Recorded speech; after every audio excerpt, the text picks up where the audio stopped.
Ahora, note la explicación lógica que da Jesús desde el verso 8, porque todo aquel que pide recibe, y el que busca halla, y al que llama se le abrirá. ¿Qué hombre hay de vosotros que si su hijo le pide pan, le dará una piedra? ¿O si le pide un pescado, le dará una serpiente? Pues si vosotros, siendo malos, sabéis dar buenas dádivas a vuestros hijos, ¿cuánto más vuestro Padre que está en los cielos dará buenas cosas a los que le pidan? Cuando yo era solo un muchachito, el doctor Roy Ángel era un muy conocido pastor en Miami, en la Florida. Y una de las cosas que él hacía en sus predicaciones era contar historias. Usaba en forma excelente ilustraciones en sus mensajes, y alguna vez contó de un joven pastorcito cuidando sus ovejas. Un día ese joven pastor vio en el suelo una flor de increíble belleza. Se arrodilló para mirar más de cerca esa flor y le fascinó tanto que con sumo cuidado la sacó con raíz y todo del suelo, y poniéndose de pie y teniendo la flor en la palma de sus manos, la contempló más de cerca. Cuando así lo hizo, una montaña cercana pareció que se abrió por la misma mitad. Unas enormes puertas se abrieron de par en par en la montaña, y los brillantes rayos del sol iluminaron toda clase de tesoros en esa montaña abierta. El pastorcito jamás había visto nada semejante, así que, dejando la flor en el suelo, fue hacia ese tesoro, y comenzó a recoger en su manto rubíes, diamantes, esmeraldas, zafiros, perlas, oro y plata. Su manto estaba repleto de ese tesoro. Él no era más que un pobre pastor, pero ahora iba a ser un rico pastor. Y con ese fabuloso tesoro comenzó a bajar la montaña, cuando escuchó una voz que le decía: «No te olvides de lo mejor». Y él, mirando a su alrededor, se preguntó: ¿qué puede haber algo mejor de lo que ya tengo? Y siguió su marcha, pero escuchó nuevamente la voz: «No te olvides de lo mejor». Esta vez no hace ningún caso a la voz, y corriendo más que caminando, desciende de la montaña. De pronto, con gran estruendo, las enormes puertas que vio en la montaña se cerraron, y la montaña desapareció completamente.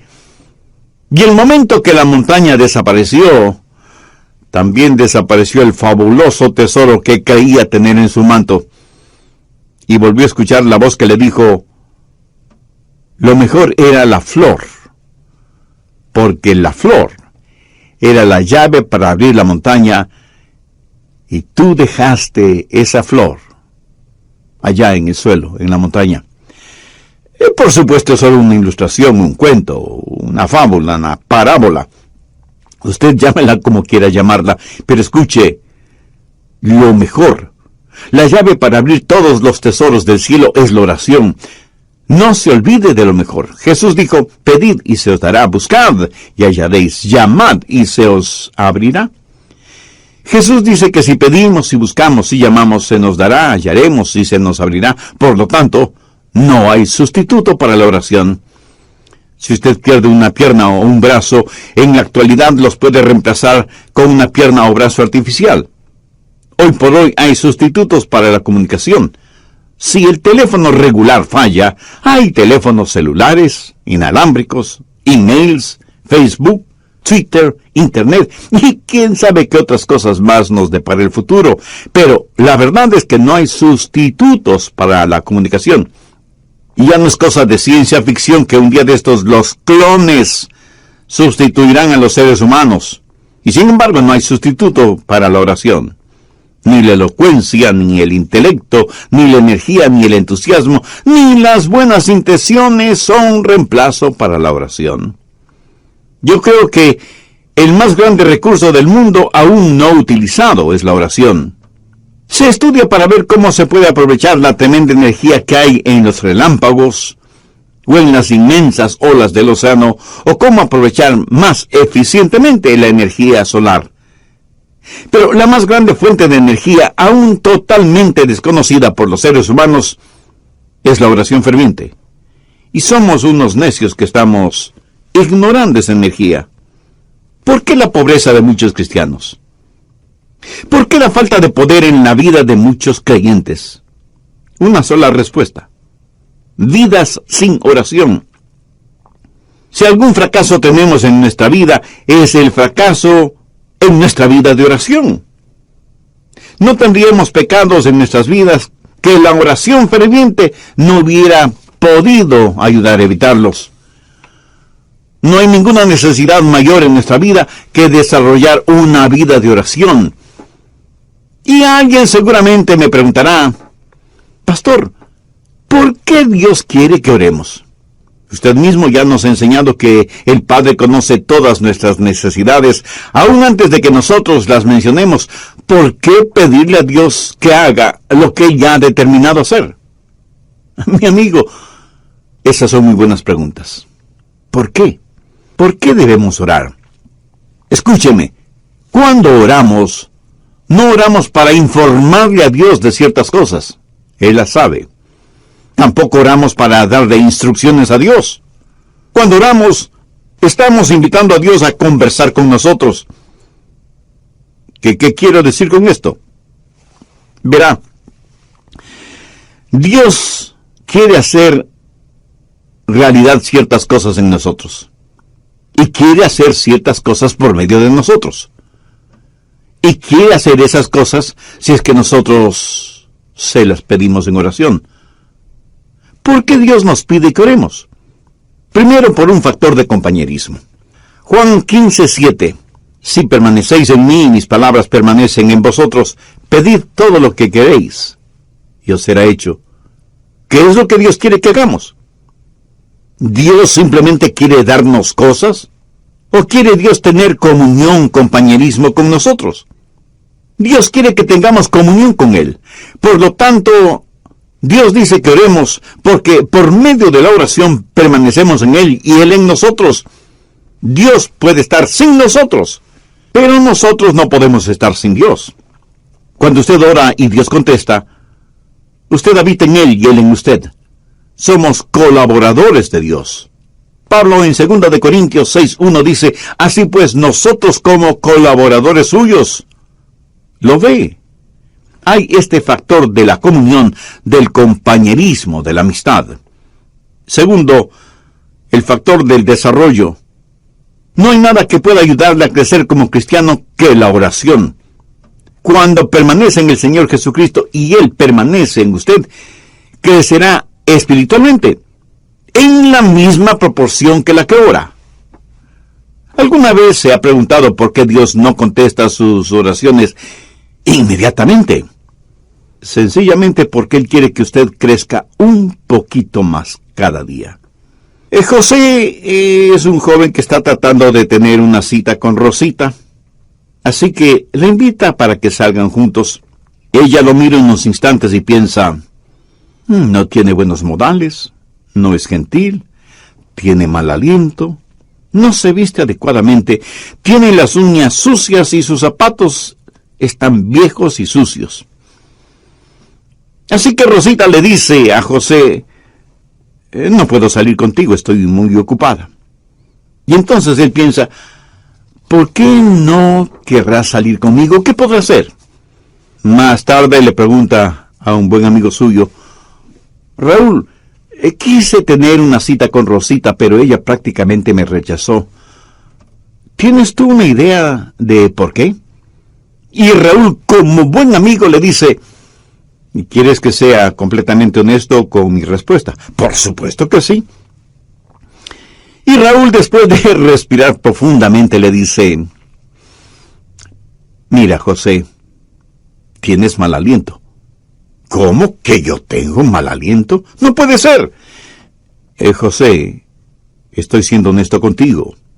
Y José va y compra un agradable enjuague bucal, usa una pasta dentífrica que refresca el aliento, y después de algunos días vuelve a invitar a Rosita, y Rosita vuelve a decirle que no. Otra vez va a consultar con Raúl, y Raúl le dice, pero mira la manera en que estás vestido. No tienes un espejo.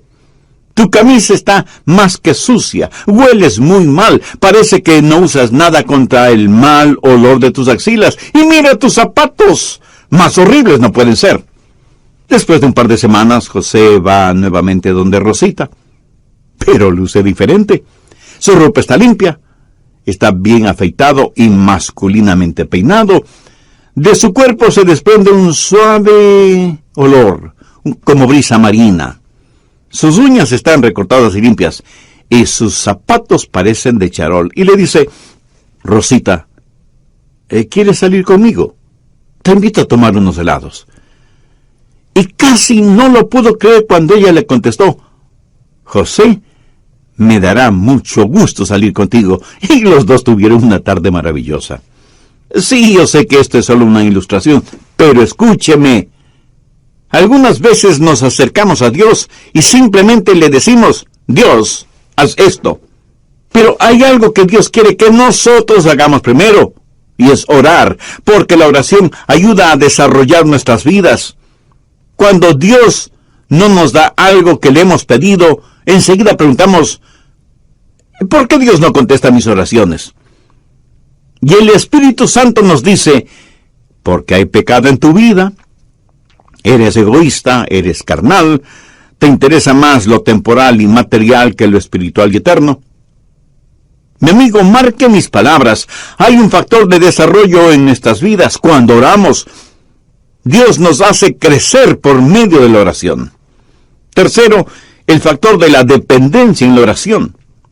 Dios nos hace crecer espiritualmente por medio de la oración. Jesús dijo en Juan 15:5, porque separados de mí, nada podéis hacer. Si Dios contestara nuestras oraciones automáticamente, no habría ningún crecimiento. Pero si nunca tuviéramos que orar, no habría ninguna dependencia. La oración es la forma en que nos fusionamos con Dios. Y esa es una maravillosa promesa. Pedid, buscad, llamad. Pero no solo una promesa que reclamar, sino un proceso a seguir. ¿Alguna vez ha puesto atención a los verbos en este versículo? Pedir, buscar, llamar. Eso es un proceso que va creciendo en intensidad. Pedir para recibir, buscar para encontrar, llamar para que se nos abra. Así, este versículo es una promesa y un proceso. La promesa de que Dios nos escuchará. Enfoquemos este punto. Usted se acerca a Dios y le pide algo. ¿Sabía que el más grande problema en la oración no es la oración no contestada, sino la oración no verbalizada? Muchos ni siquiera llegamos a pedir. Santiago 4:3 dice: pedís y no recibís, porque pedís mal. Pero la oración no verbalizada no solo es una tragedia, sino que es un pecado. El profeta Samuel dijo: lejos sea de mí que peque contra Jehová, cesando de rogar por vosotros. Una y otra vez la Biblia no solo nos invita a orar, sino que nos ordena orar. Busque Lucas 18:1. También les refirió Jesús una parábola sobre la necesidad de orar siempre y no desmayar. Y en Marcos 14:38, Jesús les dijo a los discípulos: velad y orad para que no entréis en tentación. Escúcheme, cada vez que pecamos es porque hemos fracasado en orar como debíamos hacerlo. Y Pablo dice que no debemos estar afanosos por nada, sino que debemos dar gracias por todo. Y que con oración y ruego debemos hacer conocer nuestras peticiones a Dios. La razón por la que estamos tan llenos de preocupaciones y ansiedades es porque no hemos aprendido a orar. Y porque cuando oramos, pedimos lo que queremos y no lo que en verdad necesitamos. Una buena manera de probar si lo que pedimos es correcto o incorrecto es preguntándonos: ¿puedo pedirle esto a Dios? Si su propia respuesta es negativa, pues no se atreva a pedírselo a Dios. Y si es incorrecto pedírselo a Dios, entonces es incorrecto el tenerlo o el hacerlo. No divida su vida entre lo secular y lo sagrado. No piense que cuando ora, Dios está interesado en unas cosas y no en otras. Se puede imaginar a Jesús viviendo de esa manera. Cada día es un día santo. Y cuando estamos en la voluntad de Dios, todo lo que pidamos en oración, le puedo asegurar que estará de acuerdo con la voluntad de Dios. Y si usted me pregunta: pastor, ¿Y qué de las cositas pequeñas? Porque yo oro solo por las cosas grandes. Mi amigo, ¿qué es pequeño o qué es grande delante de Dios? Debemos orar por todas las cosas. Sí, ore por la salud de su cónyuge o sus hijos, ore por su trabajo o su negocio, pero ore también por el fin de semana o las vacaciones con su familia. Pastor, ¿qué si es que quiero las cosas equivocadas? ¿Debo orar por eso? Por supuesto que sí. Pero ore para que Dios le quite ese deseo que tiene por las cosas equivocadas. Dios no le contestará a menos que usted le pida. Y eso significa que usted expresa un deseo. Pero cuando usted busca, eso es una experiencia descubierta. Verá, muchas veces pedimos las cosas equivocadas. Muchas veces no estamos en posición de pedir nada. Muchas veces las cosas por las que pedimos son totalmente desconocidas para nosotros. Así que la oración verdadera está eslabonada con la búsqueda. Y el propósito, la voluntad de Dios, pudiera ser que necesitamos buscar. Un día una señora me llamó y me dijo, Pastor, necesito que venga a mi casa. Tengo necesidad de que ore conmigo por algo muy importante. Así que fui a su casa y ella me dijo, Pastor, mi hijo es un borracho y a su esposa, mi nuera, le diagnosticaron cáncer. Le he pedido a mi hijo que venga para que usted ore por nosotros. Y ahí estábamos los tres, el hijo, la madre y yo, el pastor. Nos arrodillamos para orar. Ella oró, yo oré, y el hijo, un hombre de tal vez unos 35 años, me dijo, Pastor, usted no está orando. Yo pensé que había orado en voz muy baja, y por eso él no me había escuchado. Volví a orar, elevando el tono de mi voz, y sin embargo, él me dijo, Pastor, por favor, ore. Eso me incomodó en cierta forma, pero oré un poco más. Cuando abrí los ojos, la mamá ya no estaba con nosotros. Solamente estábamos él y yo. De pronto escuché ruidos en otro cuarto, y fui hasta allá, y encontré a la mamá de él totalmente extendida en el suelo con los brazos en cruz, orando intensamente, y escuché su oración. Era como si ella en su oración estuviera abriendo las puertas del cielo, llegando hasta el trono de Dios, y ahí depositar la angustia de su corazón. Le escuché hacerle acuerdo a Dios de sus promesas, derramando su alma en favor de su hijo. Y me di cuenta de algo. Ese hombre durante su niñez y su juventud seguramente vio muchas veces orar a su madre de esa manera, orando intensamente, y por eso me dijo, Pastor, usted no está orando. Ese día aprendí una importante lección acerca de la oración, lo que significa acercarse al trono de Dios en oración. Y eso, mi amigo, no solo es una oración que pide, sino una oración que busca. Pero no solo debemos pedir y buscar, sino que como Jesús lo dijo, debemos llamar. Y con esa acción estamos expresando una determinación. El llamar significa que no nos detendremos hasta que obtengamos aquello que le pedimos a Dios, o hasta cuando Dios nos diga no. Veamos Lucas 11 por un momento, desde el verso 5.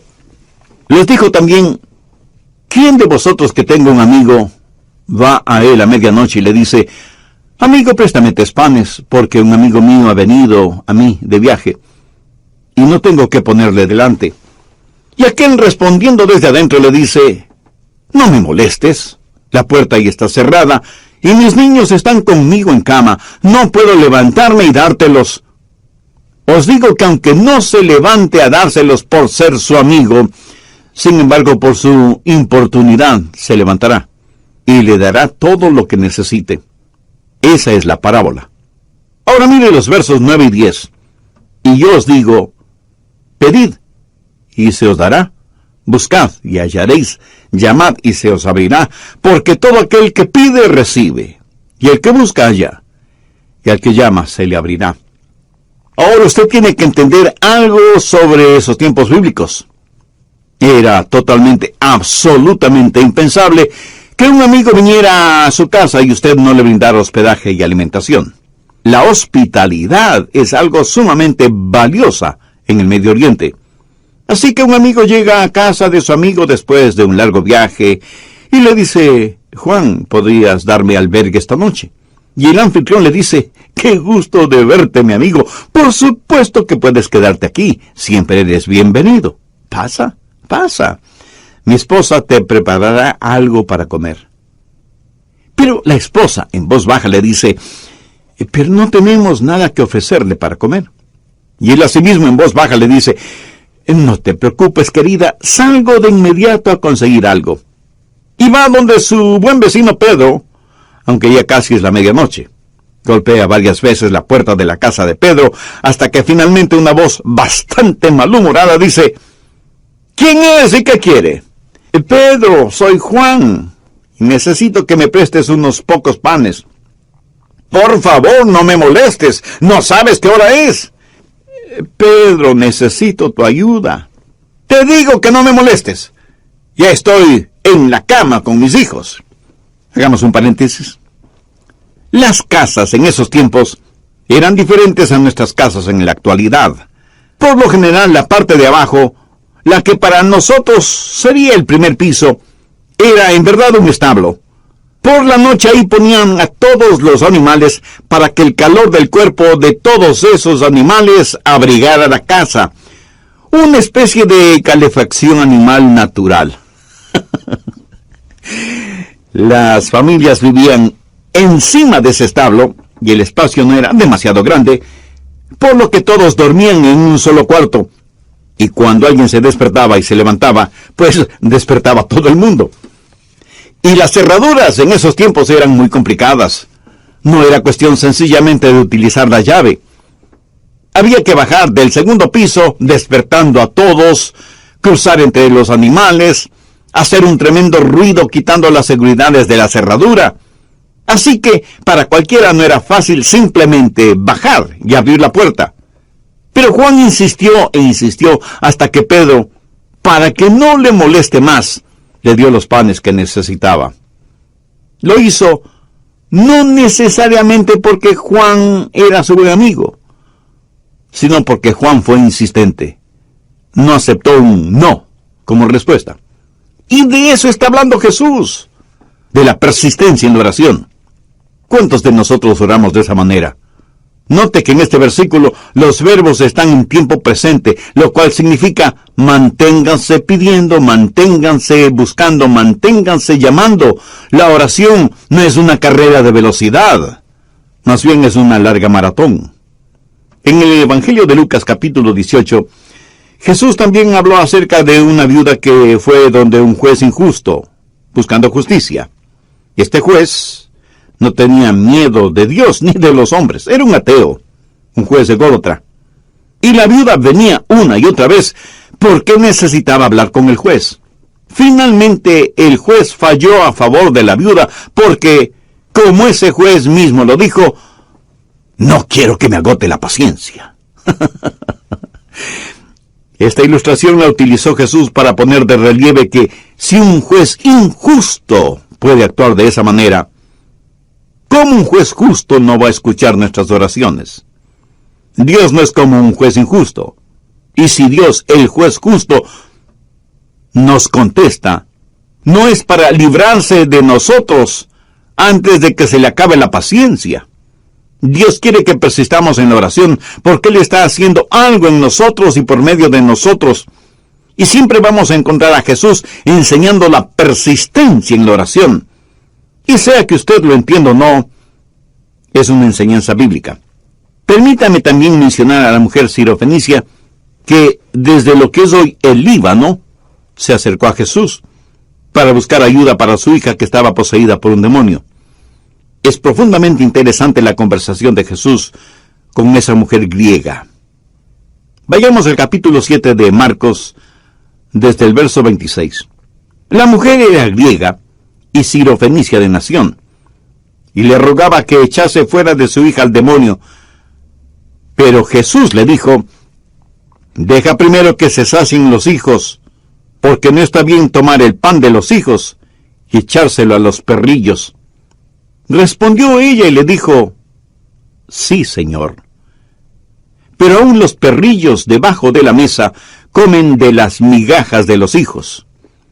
Entonces le dijo, por esta palabra, ve, el demonio ha salido de tu hija. Y cuando ella llegó, cuando Jesús usó la palabra perrillos, hacía referencia a perritos mascotas. Note que la mujer no se siente ofendida por eso, y más bien le dice a Jesús que aún los perrillos están felices de comer las migajas de pan que caen de la mesa. En el original, ella no usa la misma palabra que Jesús utilizó para perrillos. Ella usó una palabra que describe a un perro callejero, flaco y sarnoso. Por eso Jesús se sintió conmovido y le otorgó a la mujer lo que le había pedido. Durante las horas finales de su pasión, Jesús oró a su Padre varias veces. Jesús, el Hijo de Dios, prevaleció en la oración. El apóstol Pablo habla de una espina en la carne y dice que 3 veces le pidió a Dios que se la quitara. Esto significa que Pablo tuvo 3 extensas sesiones de oración sobre un largo periodo de tiempo, hasta que Dios le contestó. Pero Dios no le contestó como Pablo se lo pidió, sino como Dios quiso contestarle. Elías oró por lluvia, y estando en el monte Carmelo, envió a su criado a ver si descubría alguna nubecita en el cielo. Nada. 6 veces dio la orden y 6 veces la misma respuesta. Nada. Pero a la 7ª vez el criado vio una nubecita del tamaño del puño de un hombre. Esto es una ilustración de la oración persistente de Elías, quien, juntamente con su criado, comenzó a caminar porque ya se escuchaba el sonido de una abundante lluvia. Ahora, ¿cómo saber cuándo pedir o cuándo dejar de pedir? ¿Cuándo buscar y dejar de hacerlo? ¿Cuándo llamar y dejar de hacerlo? Al respecto, permítame mencionar 3 pasos. Se detiene cuando Dios le da lo que usted ha pedido. A veces las respuestas de Dios son directas. Otras veces son diferentes. Algunas veces Dios demora sus respuestas, otras veces simplemente las niega. Pero ¿cómo saberlo? Tiene en su corazón. Quiero decir, algunas veces Dios le dirá, ya lo tienes. Y usted tiene la seguridad de que lo que ha pedido a Dios ahora, ya se lo ha dado. Y usted comienza a alabarle por eso. Y debemos reconocerlo. Algunas veces Dios dice, no. Entonces usted simplemente deja de pedir. Y aunque Dios le haya dicho no, agradézcale. Porque Dios nos da solo cosas buenas. Y si no nos da algo que le hemos pedido, es porque seguramente eso no será bueno para nosotros. Pero usted se mantiene pidiendo hasta que Dios le diga sí, o espera, o definitivamente no. Entonces hay una promesa que reclamar, hay un proceso que seguir y hay una provisión que debemos gozar. Note que el Señor Jesucristo dice por qué y cómo contesta nuestras oraciones. Volvamos a Mateo 7, desde el verso 9, y veamos cómo el Señor ilustra esto. Jesús hace la pregunta, ¿qué hombre hay de vosotros que si su hijo le pide pan, le dará una piedra? ¿O si le pide un pescado, le dará una serpiente? Pues si vosotros, siendo malos, sabéis dar buenas dádivas a vuestros hijos, ¿cuánto más vuestro Padre que está en los cielos dará buenas cosas a los que le pidan? Ahora, ¿cómo sé que Dios va a contestar la oración? Pues note lo que Jesús está diciendo. Es algo razonable y que va de acuerdo a nuestra naturaleza humana. Tome un hombre que no ha sido salvado, un hombre que no conoce a Dios. Si sus hijos le piden comida, no les dará comida. Jesús dice que si nosotros, siendo malos, sabemos dar cosas buenas a nuestros hijos, ¿cuánto más nuestro Padre Celestial no nos dará cosas buenas si es que le pedimos? ¿Por qué sus oraciones serán contestadas? Pues porque Dios es bueno. Sabe eso con certeza en su corazón, en su mente. Dios es bueno. Dios se deleita en contestar sus oraciones.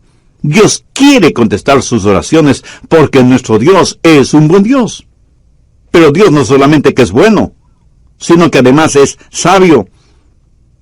Si usted le pide pan, tenga la seguridad de que no le dará una piedra. Él nunca nos dará algo que sea malo. En la Palestina abundan miles y miles de pequeñas rocas que por su color y su textura parecen pequeños panes.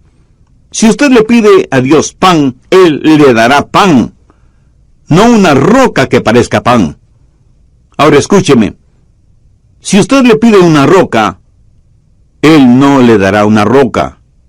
Él no le dará ninguna cosa mala, aunque usted se lo pida. ¿Por qué?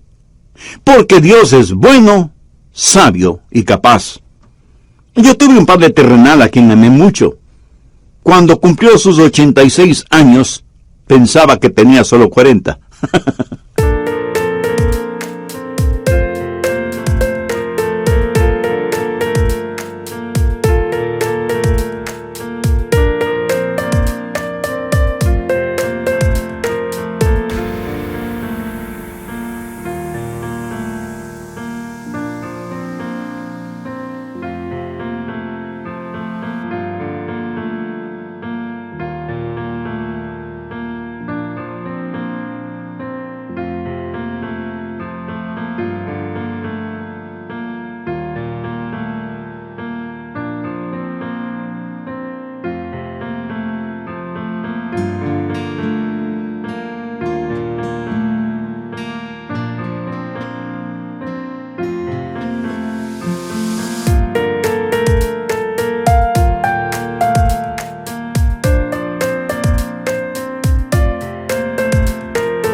Ah, mi querido padre.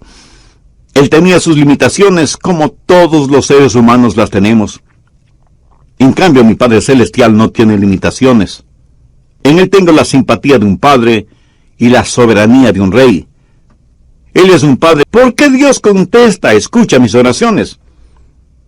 Porque Él es un Dios bueno, sabio y soberano. ¡Qué poderoso Dios al que servimos! Nosotros somos unos necios y es que no aprendemos a orar.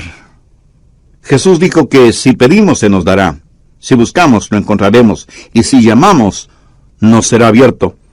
La cosa más sabia que podemos hacer es aprender a orar. Es Dios su Padre Celestial. Aquí Jesús no está hablando a la gente perdida, está hablando a los salvados. Si el Señor Jesucristo aún no es su Salvador, significa que usted necesita ser salvo, y puede serlo ahora mismo, si ese es el deseo de su alma. Le invito a repetir conmigo una sencilla oración. Dígala con sus propias palabras, pero dígalas con profunda fe, con sinceridad y con convicción. Dios eterno y Padre Celestial, tú sabes que la oración es uno de mis puntos fuertes. De hecho, es uno de los puntos más débiles de mi vida espiritual. Pero hoy me acerco a ti para pedir tu gracia y misericordia, no solo para que me perdones, sino también para que me ayudes a desarrollar mi vida de oración. Señor Jesús, tú siendo el unigénito Hijo de Dios, entregaste tu propia vida.